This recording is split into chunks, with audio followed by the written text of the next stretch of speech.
ఏరా మామ వినాయక చవితి దగ్గర వచ్చింది ఏం చేద్దాం?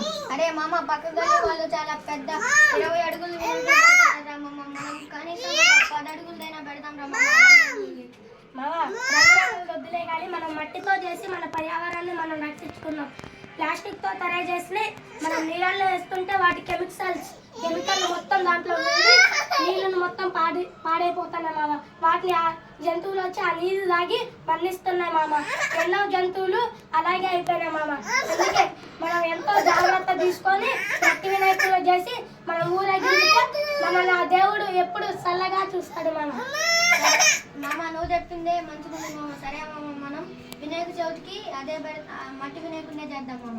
ఓకే గైస్, మీ మా ఛానల్ నచ్చి ఉంటే ప్లీజ్ ఒక సబ్స్క్రైబ్ చేసి లైక్ చేసి ఎలా ఉందో కామెంట్ చేయండి.